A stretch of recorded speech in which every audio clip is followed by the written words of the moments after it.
Gamewatchers in Porini Camps, we're a conservation tourism company that was founded over 30 years ago by Jake Greaves Cook. And our mission as a company is using small-scale tourism to protect habitat in partnership with communities.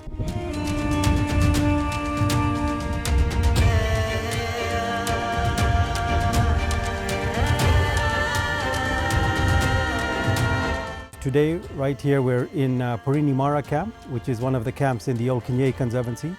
This is a community-owned conservancy, among the first in the Mara that we set up in 2005. And Jake's mission was actually engaging with communities adjacent to the protected national parks.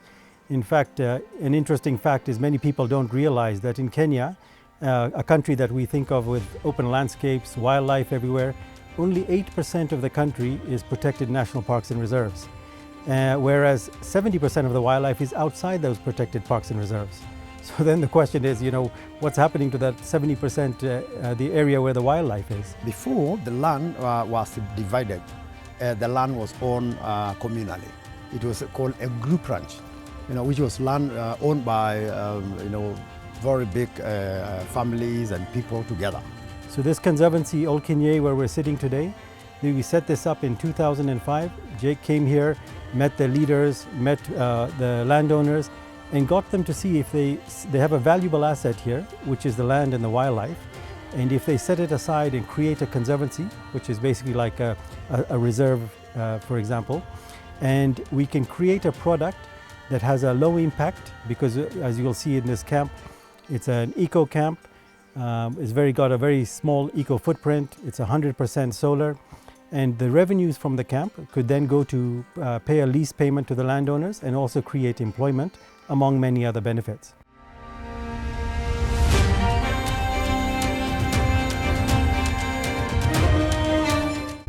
The land is actually protected. Nobody cut the trees. Nobody bring livestock to the conservancy to do degradation, or actually to cause wildlife and livestock conflict. And the land has actually improved, because you see habitat had flourished. There's no wildfire like before.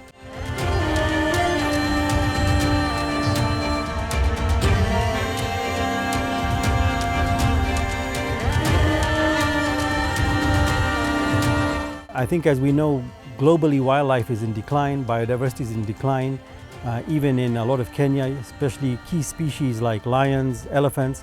However, where we are now in Ol Kinyei, the researchers have documented that it has some of the highest lion densities within the Mara ecosystem, which means actually within Africa. Secondly, it's a great place for cheetah. In fact, it's a hot spot for cheetah. They're able to be protected here. They have plenty of prey species. Signing 25 years lease, nobody will think of selling land or doing something which is not compatible with conservation. Kumbe wanyama yani si kitu mbaya. Wanyama ni kama tu ile wanyama sisi nalinda. Sasa ikipata shida, hawa napika simu, kuwasiliana na KWS, kuwasiliana na ranger. Sisi nafika hapo kutatua hiyo shida. Kuna mambo ingine nakuwa naendelea kama zamani. Najua zamani kwa kitu kama simu, watu kulia kutoa nduru, kukimbilia masimba. Lakini kutoka wakati hii, hiyo mambo yote imekuwa yameenda, kwa sababu watu wamekuja kujua kumbe hii kazi ya wanyama iko faida mingi kutokana na conservancy. Porini Camp is about 90+% from the local community. In fact, everyone from the manager to the head chef, everyone running the whole operation is Maasai from the community. And I think that's quite special, that you're being able to be looked after and hosted by the people who have grown up in this area for generations.